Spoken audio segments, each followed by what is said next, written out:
pagmasdan nyo ang aking pinaritong mani.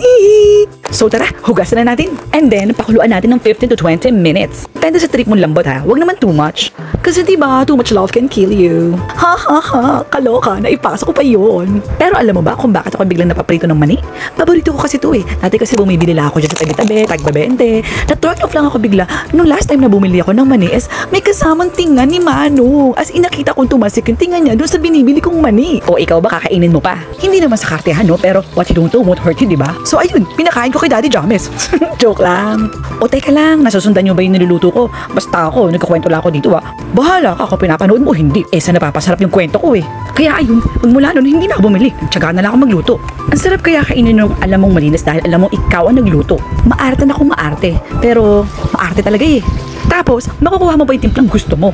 Kasi diba, yung iba kulang sa alat, kulang sa bawang, kulang sa anghang. Pero sa tumi, sobra-sobra. Pero hindi naman lahat, yung iba lang. Hala, ang daldal ko, luto na pala yung mani. Pero itong si Daddy James, nakulangan pa pala sa alat. Hala, sige, itaktak mo. Pasasaan ba't makukuha ko rin yung tamang timplang gusto mo? Charan! Timplado na siya!